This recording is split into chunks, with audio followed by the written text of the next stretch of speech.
आप सभी भाई बहनों का आध्यात्मिक ज्ञानात्मक चैनल की संध्या बेला ज्ञान कक्षा में एक बार फिर स्वागत है। आज की चर्चा का विषय है ब्रह्म मुहूर्त और दूसरी पंक्ति में हमने क्या लिखा है, परमात्मा का एक आशीर्वाद।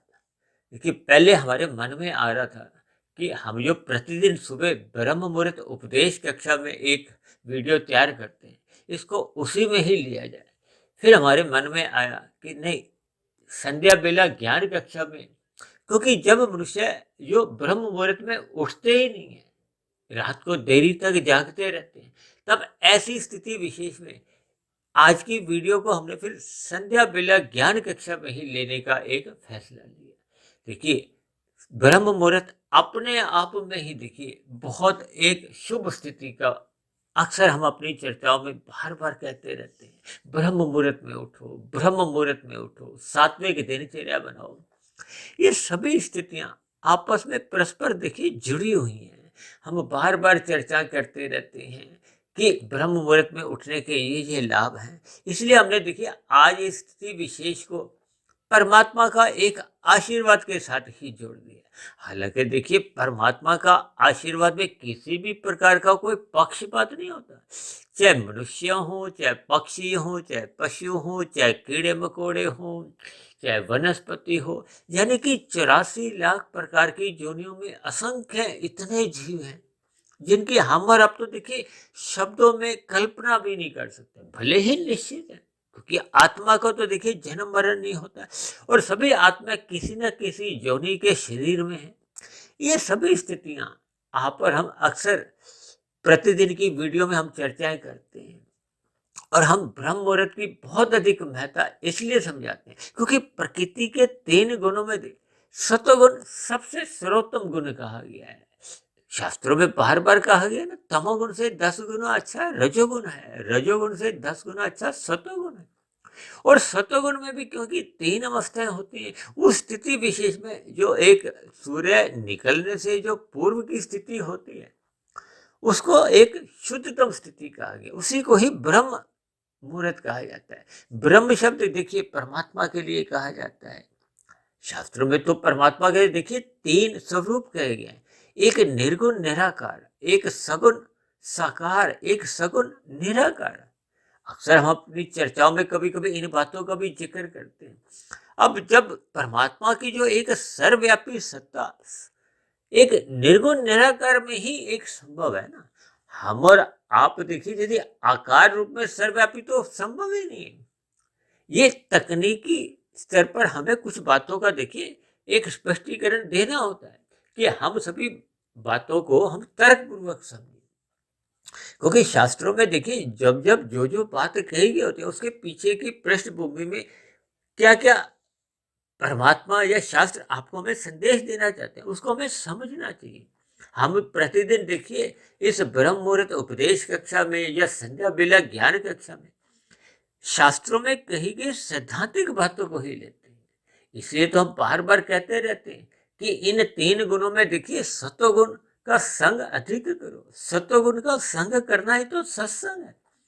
अक्सर एक साधारण मनुष्य देखिए सत्संग को वृद्धावस्था के साथ जोड़कर अपनी जिम्मेदारी से पल्ला छुड़ा देते हैं। अक्सर देखिए ये तो बार बार कहा जाता है कि ज्ञान में स्थिति में रहो। अब बच्चे को हम प्ले स्कूल में भेजते हैं तो किस लिए? कोई हंसी मजाक में तो नहीं भेजते। हम चाहते हैं कि बच्चे में अच्छे अच्छे नई नई जानकारियां उसको मिले, बच्चा सीखे, सीखने के लिए भेजते हैं। सीखने का अभिप्राय क्या है कि आपको हमें ज्ञान में स्थिति में आना है। ज्ञान में स्थिति में आने का अभिप्राय हम प्रकाश में रहना चाहते हैं, अंधकार में कोई नहीं रहना चाहता। हम सभी भाई बहन शाम को जैसे ही सूर्य डूबता है तो सर्वप्रथम हम अपने घरों में देखिए बल्ब ट्यूब जलाते हैं। अंधकार आपको हमें पसंद नहीं, क्यों? क्योंकि ठोकरें हैं। ठोकरें का अभिप्राय दुखों से। कोई भी मनुष्य देखिए दुख तो नहीं चाहता। कोई भी मनुष्य हो, चाहे कीड़ा मकोड़ा भी हो, कीट पतंगा हो, पक्षी हो, पशु हो, कोई जीव दुख चाहता है? ना मैं चाहता हूं, ना आप चाहते हैं, और ना ही कोई आज तक सृष्टि में देखिए ऐसा कोई जीव हुआ है जो दुख चाहता हो। वो अलग बात है कि देखिए महाभारत में एक स्थिति विशेष में कुंती ने परमात्मा से दुखों का एक वरदान मांगा था कि मुझे दुख दो। वो इस दृष्टिकोण से कहा था कि दुखों में परमात्मा की स्मृति बनी रहती है। अब भगवान श्री कृष्ण में जब जब पांडवों के ऊपर कोई दुख आए, वो उनके साथ रहे, और जैसे ही एक सामान्य स्थितियां बन जाती हैं तो परमात्मा चले जाते हैं। ये एक दृष्टांत के रूप में देखिए इन बातों को लेना होता है। अब क्योंकि तीन गुण हैं, ये प्रकृति के हैं, भले ही जड़ हैं। इस जड़ में भी देखिए सापेक्ष दृष्टिकोण से तमोगुण से रजोगुण को अच्छा कहा जाता है, रजोगुण से सत्वगुण को अच्छा कहा जाता है। अब सभी गुणों की देखिए तीन तीन स्थितियां होती हैं। एक स्थिति विशेष में वो अपनी शुद्धतम स्थिति में होता है, एक गुजरे हुए गुण से प्रभावित होता है, और एक आने वाले गुण से प्रभावित होता है। और ये जो बीच की जो एक स्थिति है, वो दोनों ही गुणों से, गुजरे हुए और आने वाले, ये गुणों से कम प्रभावित होता है। उसी स्थिति विशेष को सूर्य निकलने से पूर्व की स्थिति को मैं बार बार देखिए 2 घंटे 40 मिनट की बोहर लगाता रहता हूँ। हालांकि शास्त्रों में तो देखिए एक साधारण शब्दों में 4 से 6 कह दिया जाता है, लेकिन हम इस ब्रह्म मुहूर्त को देखिए विभिन्न दृष्टिकोण से तर्क संगत आधार पे ये 2 घंटे 40 मिनट का समय निकाल कर समझाते हैं। क्योंकि 24 घंटे का समय है, 3 गुण है, 8 घंटे एक गुण में आ जाते हैं। फिर एक एक गुण की 3 स्थितियां होती हैं। उस 8 घंटे को आप 60 से गुना करोगे तो एक एक गुण के हिस्से में देखिए 2 घंटे 40 मिनट की स्थिति आती है। देखिए मैं अपने सभी वीडियो में परमात्मा की, शास्त्रों की जितनी भी बातों को हम लेते हैं, उस पर जो भी स्पष्टीकरण देते हैं, उसके पीछे का देखिए एक आधार होता है। और मैं तो प्रतिदिन इस बात पे भी जोर देकर कहता हूँ कि आप शास्त्रों की भी बातों पर आंख बंद करके विश्वास मत करो, उस पर आप शोध करो, उसके पीछे का एक विज्ञान समझो। ये 3 गुणों का भी एक विज्ञान है। ऐसे ही गीता में देखिए 13वें और 14वें अध्याय में जो विस्तार से इन गुणों की चर्चाएं आती, उन गुणों के ज्ञान विज्ञान को मनुष्य को समझना चाहिए। जब तक मनुष्य को परमात्मा का, ये सृष्टि का ज्ञान विज्ञान पूर्ण रूप से समझ नहीं आता, तो फिर परमात्मा से उसकी प्रीति एक सहज स्थिति में नहीं होती। वो भय से हो सकती है, लोभ से हो सकती है। शास्त्रों में तो 4 प्रकार के भक्त कहे गए ना। पहला भक्त कौन है? आर्त। आर्त का मतलब क्या होता है? जो दुखी होता है, जिसको दुख आते हैं। ये जो हम आरती गाते हैं, आर्त से तो आरती शब्द हो रहा है। हम अक्सर पूजा पाठ में आरती गाते हैं, किसी तरह हम परमात्मा से हाय हेलो आपकी हो। अन्यथा आपका मेरा देखिए मन परमात्मा में टिकता नहीं है।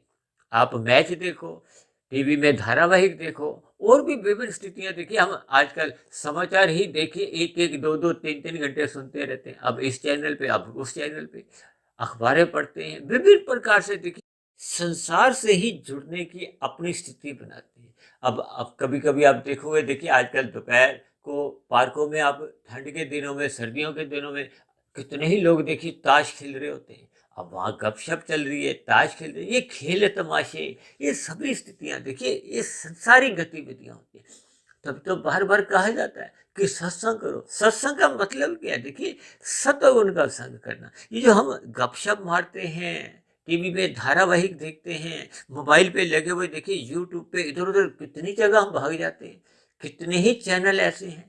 अक्सर मनुष्य देखिए इन सात्विक वीडियो को सुनने में उसकी कोई विशेष रुचि नहीं होती। अक्सर मैं बार बार कहता रहता, वो तो हम प्रतिदिन देखिए परमात्मा की प्रेरणा से सुबह और शाम को, भाई सुबह भी हम 5:30-6 बजे ब्रह्म मुहूर्त उपदेश पर अपनी एक वीडियो प्रसारित करते हैं। इसी तरह शाम को भी 5:30-6 बजे हम एक संध्या बेला संदेश के नाम से वीडियो प्रसारित करते हैं। और इसमें तो देखिए ज्ञान की चर्चाएं होती है कि किसी तरह परमात्मा से हम जुड़े। ये जो कथा कहानियां कीर्तन हम जो अपनी विभिन्न स्थितियों में गाते हैं, ये कीर्तन का मतलब क्या है? कि हम परमात्मा की कीर्ति गाते हैं, परमात्मा के दिव्य गुणों की चर्चा करते हैं। किसके द्वारा? अपने स्थूल शरीर द्वारा, तन द्वारा, तभी तो ये कीर्तन शब्द बना है। ये सभी स्थितियां हम परमात्मा से जुड़ने का एक प्रयास करते हैं, लेकिन फिर भी देखिए जुड़ नहीं पाते। हालांकि देखिए मेरी कोई इसकी कोई निंदा नहीं है, क्योंकि मैं बार बार एक ही स्थिति विशेष पर जोर देता हूँ कि सर्वप्रथम परमात्मा का ज्ञान विज्ञान समझो, इन 3 गुणों की स्थितियों को समझो, अपने 3 शरीरों की स्थितियों को समझो, उनका आपस में क्या संबंध है उसको आप पहचानो। एक साधारण मनुष्य ने देखिए कारणशील का नाम ही नहीं सुना होता, तब ऐसी स्थिति विशेष में उसको कुछ बोध ही नहीं रहता कि जन्म कैसे होता है, मृत्यु कैसे होती है, और ये बीच की स्थितियों का आपका हमारा दिया गया जो परमात्मा का ये एक उम्र है, आयु है, सांसें हैं, इसका हमने कैसे कैसे उपयोग करना है। तभी तो कहा जाता है अपने मिले हुए जीवन के मूल्य का अर्थ समझो, अपने मिले हुए जीवन के एक स्थिति विशेष को समझो। परमात्मा देखो सबको ही आशीर्वाद देते हैं। ये तो मैं आज देखिए कुछ बात रखने के लिए कि ब्रह्म मुहूर्त में उठें ताकि परमात्मा का आशीर्वाद समझकर ही हम उस स्थिति विशेष का लाभ उठाएं। देखिए परमात्मा हमें जब भी भौतिक जगत में भेजते हैं, किसी भी शरीर में, परमात्मा का आशीर्वाद तो सदा ही बना रहता है। परमात्मा का यदि आशीर्वाद ही नहीं हो तो ये जो नीचे की जो 80 लाख प्रकार की दंडमय योनि है, उनको वो अपने दुख को सहन ही नहीं कर सके। हम आप भी देखिए मनुष्य योनि में सुख भी भोगते हैं, दुख भी भोगते हैं। अब दुखों में यदि परमात्मा का आशीर्वाद आपके ऊपर हमारे नहीं बना हो तो हम दुख सहने की स्थिति में ही नहीं होते। ये सभी स्थितियों के भावार्थ समझने चाहिए। देखिए एक होती है शुभ कामना, एक होता है आशीर्वाद। अक्सर हम एक दूसरे को देखिए शुभ कामनाएं भेजते हैं। अब शुभ कामनाएं देखिए छोटे बड़ों को किसी को भी उम्र में दी जाती है, लेकिन ये जो आशीर्वाद की स्थिति होती है ना, ये बड़ों से छोटों को दी जाती है। छोटों का अभिप्राय कोई ऐसा नहीं है कि उम्र में ही छोटे होने चाहिए। कोई देखिए धन के स्तर पर छोटा बड़ा होता है, गरीब अमीर होते हैं। अब आप उदाहरण के लिए देखिए राजनेताओं की आपने अक्सर ऐसी फोटोएं देखी होंगी कि जो छोटे छोटे नेता होते हैं स्थानीय स्तर पर, वो जब बड़े नेता के संपर्क में आते हैं तो वो उनके पांव छूते हैं, भले ही वो उम्र में देखिए छोटे रहे हो, उनका आशीर्वाद चाहते हैं। आशीर्वाद का क्या मतलब होता है कि एक उन पर एक अच्छी शुभ दृष्टि उनकी बनी रहे ताकि उनके जीवन में उन्नति हो। देखिए परमात्मा का आशीर्वाद का अभिप्राय क्या है कि परमात्मा चाहते हैं कि आप अपने मूल स्थिति में लौटो। लौटने का अभिप्राय क्या है कि हम सभी की आत्मा तो देखिए पहले से ही ज्ञानवान, हमने कोई नया ज्ञान थोड़ी देना है। हम जो प्रतिदिन भी अपनी ज्ञान की चर्चाएं में जो वीडियो में प्रसारित करते हैं, इसमें हमको नया ज्ञान नहीं देते। जो आपके हम अज्ञानता में आ चुके हैं उसके ऊपर जो काला पर्दा है वो हटाते हैं। देखिए जैसे सूर्य के प्रकाश के आगे काले बादल आते हैं तो धुंध की स्थिति हो जाती है, अंधकार की स्थिति होती है। अब शाम को सूर्य छिपता है तो ही तो अंधकार स्थिति होती है। हालांकि देखिए सूर्य तो छिपता नहीं है, वो तो पृथ्वी अपनी स्थिति में घूमती है तो वो उसकी स्थिति बदल जाती है, तो आधे हिस्से पे दिन होता है, आधे हिस्से पे रात होती है। यानी कि हम जब जब अज्ञानता में आ जाते हैं तो फिर आपको हमें सूझता नहीं है, हम अपनी स्थिति को समझ नहीं पाते, अपने मिले हुए जीवन के महत्व को समझ नहीं पाते कि मनुष्य योनि को कर्म योनि कहा गया, बार बार कहा गया कर्म फल सिद्धांत को समझो। हम इन सभी स्थितियों पर प्रतिदिन ही जो चर्चाएं करते हैं, लेकिन जब मनुष्य इन सभी स्थितियों को ज्ञानपूर्वक समझता नहीं है, क्योंकि जब तक मनुष्य देखिए जो प्रकृति का ही जो एक शुद्धतम स्थिति है उसका संग नहीं करता, ब्रह्म मुहूर्त में उठता नहीं। अब आप देखो ना ब्रह्म मुहूर्त में जब कभी भी आप उठोगे, दो व्यक्ति भी मिलते हैं तो आपस में राम राम बोलते हैं। यानी कि आप प्रकृति के वातावरण में भी देखिए एक शुद्धता होती है। जब तक आपको हमें कोई बीमारी भी होती है तो डॉक्टर क्या कहते हैं, सुबह सैर को जाओ। सैर को जाने का अभिप्राय क्या है कि तकनीकी रूप से भी जो आपका हमारा जो एक पर्यावरण की जो स्थिति होती है, अब दिन में तो देखिए इतने सारे वाहन चलने शुरू हो जाते हैं और भी स्थितियां में कारखानों के काम होने से कुछ वातावरण में दूषितता आती है। अभी कुछ दिन पहले हमने देखी एक चर्चा की थी ना प्रकृति पर्यावरण और प्रदूषण पे। आज सभी मनुष्य प्रदूषण से दुखी, तो इसलिए कहा जाता है सुबह ब्रह्म मुहूर्त में उठो। का अभिप्राय क्या है कि सुबह आप एक शुद्ध वायु शुद्ध हवा में आप अपने आप कि स्थूल शरीर को सर्वप्रथम स्वस्थ रखो। अब कितने लोग देखिए पार्कों में आसन लगाकर कुछ विभिन्न प्रकार की व्यायाम करते हैं। हालांकि देखिए किसी का उद्देश्य परमात्मा की प्राप्ति का होता है, किसी का उद्देश्य होता है कि मेरा स्थूल शरीर स्वस्थ रहे ताकि मैं दिन में विषय भोगों का सुख भोग सकूं। अगर आप और हम देखिए स्थूल शरीर के स्तर पर ही अस्वस्थ होते हैं तो आपके हमारे खाने पीने की स्थितियां बदल जाती हैं।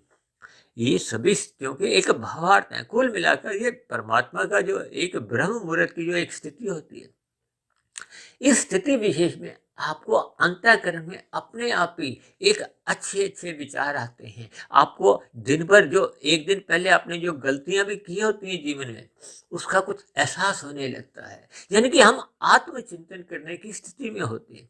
जब हम आत्मचिंतन की स्थिति में होते हैं, तो हम चिंतन करते करते ये परमात्मा का ज्ञान विज्ञान पर थोड़े अपना दिमाग लगाते हैं। जब परमात्मा का ज्ञान विज्ञान आपको हमें समझ में आने लगता है, तो फिर आपके हमारे जीवन की जो एक दिशा होनी चाहिए, उस पर हम विचार करते हैं। फिर हमें सत्संग की बातें क्रमबद्ध तरीके से समझ में आने लगती हैं। शास्त्रों में देखिए, एक एक बात बहुत ही क्रमबद्ध तरीके से नपी तुली तोल के लिखी गई। उन कही गई पढ़ी गई बातों पर हम विचार नहीं करते, इसलिए आपके हमारे जीवन में कोई परिवर्तन नहीं आता, अज्ञानता बनी रहती है। जब तक अज्ञानता बनी रहेगी, तब तक देखिए आपके हमारी परमात्मा से प्रीति हो नहीं पाती, क्योंकि आत्मा तो ज्ञानमान है, परमात्मा आनंद स्वरूप है। अक्सर हमारी चर्चाओं में देखिए सच्चिदानंद शब्द का बहुत हम प्रयोग करते हैं। उसमें 3 शब्द हैं, सत्य चित्त आनंद। चित्त का अभिप्राय ज्ञान से लिया जाता है। ये माया के जो 3 गुण हैं, इनको तो देखिए जड़ कहा जाता है। जड़ का अभिप्राय एक यंत्र से लिया जाता है। यंत्र तब तक काम नहीं करता जब तक उसमें कोई चेतन शक्ति नहीं होती। आपके हमारे घर में देखिए टीवी है, पंखा है, मिक्सी है, जूसर है, गीजर है, ये यंत्र हैं। ये इनके अपने अपने स्वभाव हैं। आपने अगर पंखे की हवा लेनी है, तो आपको उसके बटन को ऑन करना होता है। ऑन करने का मतलब उसका शक्ति को हमें चालू करना होता है। इसी तरह आपके मेरी जो ज्ञानमय स्थिति है, उसको जब तक हम ऑन की स्थिति में नहीं लाते, ऑन का मतलब क्या है कि सात्विक स्थिति रहना, क्योंकि परमात्मा ने तो आपके हमारे अंतःकरण में मन बुद्धि सात्विक दी है। हमने उनको विषय भोगों में लगा दिया। अब विषय भोगों में लगाने से क्या, वो देखिए राशि स्थिति है, और उस राशि स्थिति के साथ साथ कब हम छल कपट ठगी हेरा फेरी या नीतिगत कार्य करते हैं, तो फिर हम तमोगुण में गिर जाते हैं। अब तमोगुण को अज्ञानता से, पदार्थों से, अज्ञानता से जुड़ा जाता है, तो फिर हम अंधकार में आ जाते हैं। आपके मरीज देखिए, रजोगुण में बुद्धि धुंधली होती है। धुंध में हमें अधिक दूरी का नजर नहीं आता। इसका अभिप्राय क्या है कि हम जो भी कर्म आज कर रहे हैं, उनका भविष्य में क्या फल आएगा, आपको हमें सही ज्ञात नहीं है। हम आधे अधूरे मन से जैसे जैसे कर्म करते हैं, फिर उनके जैसे जैसे शास्त्रों के अनुसार देखिए परिणाम आते हैं। आपके हमारे मन गढ़त कोई स्थितियों से उसके फल नहीं आते, क्योंकि कर्म फल सिद्धांत में जैसी जैसी स्थितियां बनी होती हैं, उसी अनुसार फिर आपके किए गए कर्मों के हमें आपको फल आते हैं। देखिए, परमात्मा को सर्वव्यापी एक सत्ता कहा जाता है। परमात्मा एक न्याय स्वरूप है। परमात्मा किसी के साथ कोई पक्षपात नहीं करते। परमात्मा की कृपा सभी पे ही बनी रहती है। परमात्मा किसी भी प्रकार का कोई भेदभाव नहीं रखते, क्योंकि परमात्मा एक आनंद स्वरूप सत्ता है। इसलिए परमात्मा की सम्मुखता हम जितने जितने अंश में बढ़ाएंगे, उतने उतने अंश में फिर आपको भी परमात्मा का आनंद की स्थितियां मिलेंगी। हम समझते हैं कि भौतिक माया में रसगुल्ला खाने में हमें एक सुख मिलता है, वो एक उसकी स्थिति है। पहले में मिलता है, दूसरे में उतना नहीं मिलता, तीसरे में और कम मिलता है, अब चौथे पांचवें में हम खाएंगे तो हमें दुख मिलता है। ये प्रकृति के पदार्थों का एक स्वभाव है। स्वभाव का मतलब ही क्या है, जिसको हम अब आप बदल नहीं सकते। रसगुल्ले का जो स्वभाव है, वो वही स्वभाव रहेगा। इसी तरह भौतिक प्रकृति में देखिए, जल का जो स्वभाव है, वो जल का स्वभाव वही बना रहेगा। दूसरे के प्रभाव से उसमें एक ऐसे रूप से थोड़ा सा प्रभाव आ जाता है। अब जैसे हम चाय बनाते हैं, अब जल का स्वभाव क्या, उसमें तरलता रहती है, शीतलता रहती है। अब चाय बनाने के लिए हम उसको अग्नि का संग करवाते हैं, उसमें उबाल आ जाता है। अब हम उसमें पत्ती चीनी सब डालते हैं, चाय पीते हैं। अब यदि हम उसको उबाल आने के बाद हटा दें अग्नि का संग, तो फिर वो धीरे धीरे जल अपने मूल स्वरूप में लौट आता है। ठीक इसी तरह आपके हमारे आत्मा के ऊपर देखिए, ये जो माया के विषय भोगों के, ये अज्ञानता के जो बादल आ चुके हैं, हमने इनका संग किया है। अक्सर लोग कहते हैं माया ने हमें पकड़ा हुआ। माया अपने आप में जड़ है। जड़ अपने आप किसी को पकड़ नहीं सकती। आपके घर में सोफा है, सोफा आपके पास चल के थोड़ी आता है मेरे पे बैठो। यानी मनुष्य ने इस माया को कहो या माया के इन 3 गुणों में देखिए, हम जिस जिस गुण को पकड़ लेते हैं, फिर वैसे वैसे ही हम बढ़ते जाते हैं। अब सतोगुण का यदि हम संग करते हैं, तो हमारी जो आपकी जो मूल ज्ञान की स्थिति है, वो बिगड़ती नहीं है। जब हम रजोगुण का संग करते हैं, तो आपका हमारा ज्ञान धुंधला होने लगता है, बस इतनी सी स्थिति है। और जब जब मनुष्य उस रजोगुण के कारण ही तमोगुण को पकड़ लेता है, देखिए कोई भी मनुष्य छल कपट ठगी हेरा फेरी या अनितिगत कार्य कब करता है, जब उसके भोग अमर्यादित हो जाते हैं। अब मनुष्य देखिए मांसाहार भोजन का जो सेवन करता है, अन्य पक्षियों की पशुओं की हत्या करता है, किसके लिए? अपने जीभा के स्वाद के लिए। स्वाद में उसको सुख मिलता है। यानी कि जब जब हम अपने सुख के लिए दूसरों को दुखी करते हैं तो हम नीचे गिर जाते हैं। नीचे क्या है? तमोगुण है। तमोगुण क्या है? ये एक दंडमय स्थिति है। उस किए गए पाप कर्म का फल आपको भुगतना पड़ेगा, ये कर्म फल सिद्धांत। ये सभी जानकारियां जब तक मनुष्य देखिए ब्रह्म मुहूर्त में उठता नहीं, क्योंकि वो सत्वगुण की एक शुद्धतम स्थिति होती है। आप क्रिकेट का मैच दिन रात का जो देखते हो, उसमें देखिए छोटी सी गेंद भी भागती हुई नजर आती है। क्यों? क्योंकि बड़े बड़े बल्ब लगे होते हैं। इसी तरह ये जो ब्रह्म मुहूर्त का जो एक समय है, ये परमात्मा का एक बहुत बड़ा बल्ब लगा होता है। उस स्थिति विशेष में देखिए आपको हमें शास्त्रों की बातें जरा जल्दी समझ में आ जाए, बस इतनी सी बात है। इनके भावार्थ हमें समझना चाहिए। इसलिए तो हम बार बार कहते हैं ब्रह्म मुहूर्त में उठो, ब्रह्म मुहूर्त में उठो। उठने का स्थिति तो तभी बनेगी जब आप रात को जल्दी सो जाओ। कोई रात को जल्दी सोने का मतलब क्या है कि आप जो तमोगुण की जो मोहनात्मक स्थितियां होती हैं, उससे भी मनुष्य बच जाता है। ये जो आपके मेरे विकार हैं, ये मोह की स्थिति देखिए एक रात को अधिक बनती है। हम स्थूल शरीर के स्तर पर मोहनात्मक स्थितियों में अधिक अपने आप को लिप्त कर देते हैं। ये सभी स्थितियां आपके मेरे ज्ञान को कमजोर करती हैं। रात को हम अधिक घाटा कर लेते हैं और सुबह जो लाभ हमने कमाना होता है वो लाभ हम कमाते नहीं। तो फिर आपके मेरे जो एक जीवन की जो एक बैलेंस शीट है, लेखा जोखा, उसमें घाटा आ जाता है। फिर हम बाद में देखिए अपने अंतिम समय में हम उस पर पश्चाताप करते हैं। इसलिए आरंभ से ही हमें अपने जीवन में लाभ कमाना है। अपने मिले हुए जीवन का महत्व समझते हुए हमें ब्रह्म मुहूर्त में उठना चाहिए। ब्रह्म मुहूर्त में परमात्मा के आशीर्वाद को हमें प्राप्त करना है। आपके हमारी जितनी जितनी पात्रता बढ़ती जाती है, जितना जितना आपका हमारा अंतःकरण शुद्ध होता जाता है, उतनी उतनी आपकी आत्मा के ऊपर से ये जो आवरण हटते जाते हैं और उस आत्मा पर उतना उतने अंश में उतने उतने अधिक अनुपात में फिर परमात्मा का आशीर्वाद, आनंद का एक सहज ही मिलने लगता है। बस इतनी सा देखिए एक गणित है जिसको मनुष्य मरते दम तक अपने जीवन में समझ नहीं पाता। इसलिए पुनः हर रोज की तरह आज भी मेरी आप सभी भाई बहनों से बेनती है कि मिले हुए जीवन का सदुपयोग करते हुए हमें रात को जल्दी सो जाना चाहिए और सुबह ब्रह्म मुहूर्त में अवश्य ही उठ जाना चाहिए, ताकि परमात्मा का आशीर्वाद कहो, आनंदमय एक स्थिति कहो, वो आपके हमारे जीवन में भी सहज ही बनने लगे, ताकि आपका हमारा मिला हुआ जीवन सफल हो, सार्थक हो। इन्हीं शुभ कामनाओं के साथ आज की चर्चा विशेष को अब हम विश्राम देते हैं। कल सुबह फिर मिलते हैं ब्रह्म मुहूर्त उपदेश कक्षा में। तब तक आप अपने आध्यात्मिक मित्र सुधीर भाटिया फकीर को इजाजत दें। आप सभी भाई बहनों को बहुत बहुत शुभ रात्रि और सुबह ब्रह्म मुहूर्त में उठने के लिए पुनः एक बार मेरी ओर से आप सभी भाई बहनों को बार बार शुभकामनाएं।